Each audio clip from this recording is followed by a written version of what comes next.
Kemudian gimana kemarin CDS-nya? Susah. Belajar nggak kemarin? Belajar. Kalau ada namanya tapi dia tahu nilainya? Belum. Oke, bukan nilainya berarti ya. Sebelum UTS kita udah belajar tentang apa? Pertemuan sebelum UTS kita belajar tentang apa? Jalan sosial. Kemudian tugasnya buat orang ada yang belum mengumpulkan. Yang belum mengumpulkan nanti dibuka ya. Oke, pada pertemuan kali ini kita akan masuk pada pertemuan baru yaitu mengenai individu, kelompok dan juga hubungan sosial. Jadi nanti anak-anak akan belajar mengenai individu, kelompok dan hubungan sosial.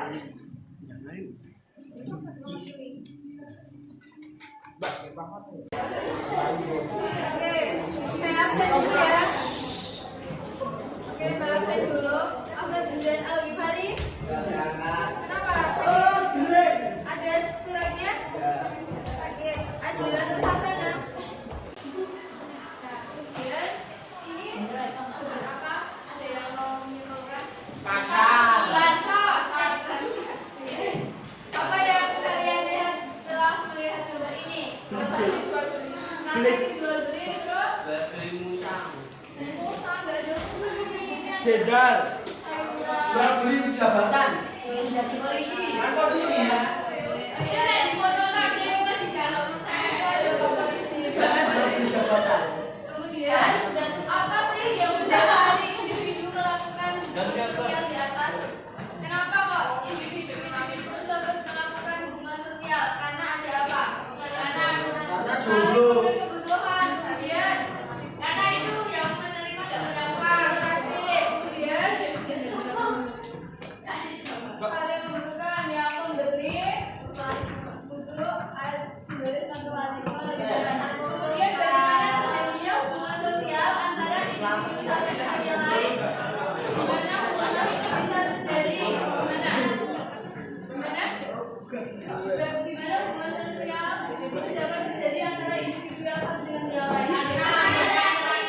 Didasarkan oleh interaksi. Benar sekali.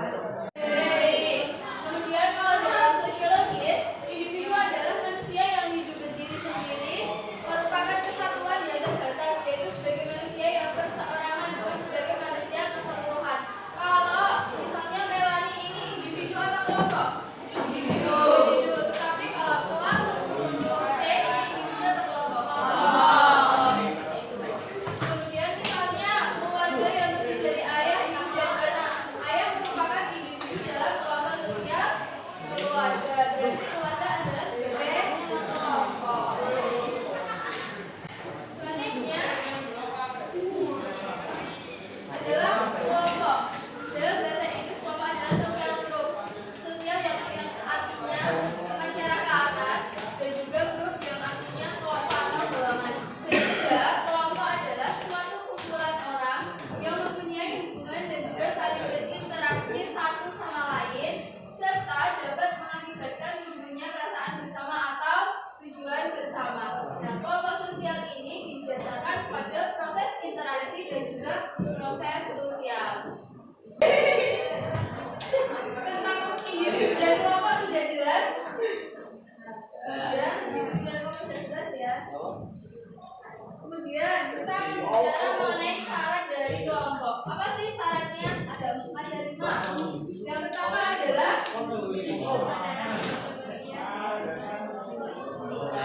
yang pertama adalah memiliki kesadaran sebagai bagian dari kelompok yang bersangkutan. Kemudian yang kedua adalah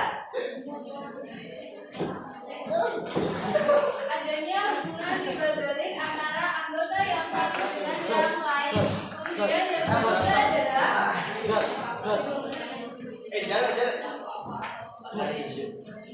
adanya faktor pemikat yang dimiliki oleh anggota kelompok yang memiliki kepentingan, tujuan, dan ideologi. Selanjutnya berbicara mengenai fungsi dari kelompok sosial. Fungsi dari kelompok sosial di sini ada banyak sekali fungsinya, tetapi di sini disingkatkan saja, yaitu ada 5 juga mengenai fungsi kelompok sosial. Yang pertama adalah untuk memenuhi kebutuhan manusia dengan melakukan sosialisasi dengan sama. Jadi ketika ada sosialisasi dalam masyarakat, bisa dikatakan sebagai kelompok sosial. Kemudian yang kedua yaitu mengurangi kesenjangan dalam lingkungan baru. Yang selanjutnya adalah menjadi identitas bagi individu. Seperti tadi yang saya katakan, misalnya Melani, teman-teman kalian dan tahu Melani yang mana sih? Melani yang mana sih? Oh itu loh Melani ya, kelas 10 C. Nah itu bisa menjadinya adalah hubungan sosial. Kelihatan ya? Menurut KBBI, hubungan sosial itu apa?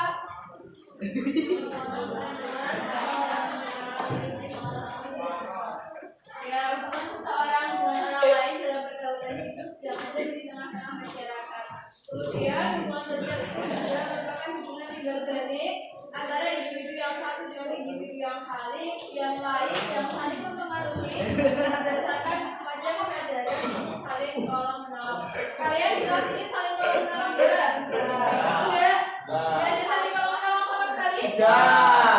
Kok bisa? Kalau repot telepon Basarnas. Padahal kan kalian adalah sebagai makhluk sosial yang pasti akan membutuhkan orang lain. Jadi sikap saling tolong menolong harus ada.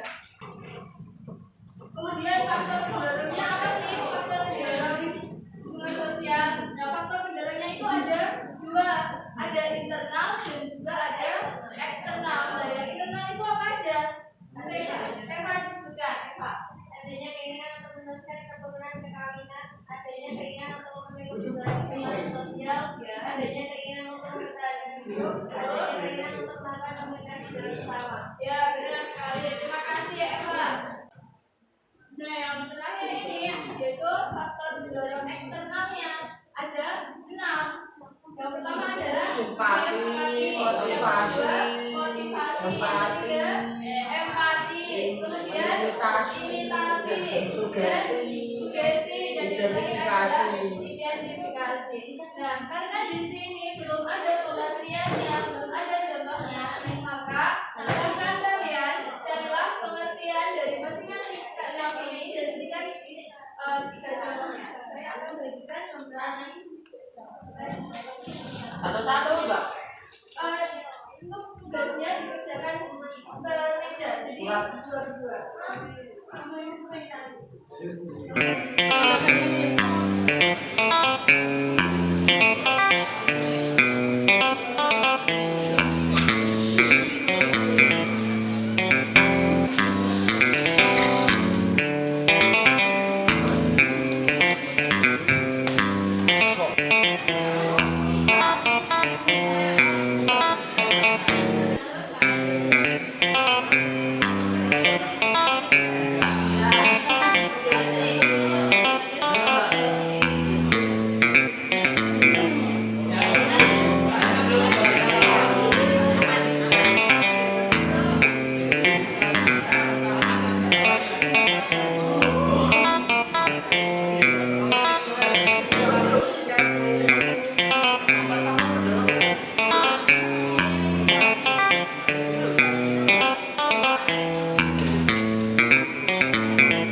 Warahmatullahi wabarakatuh.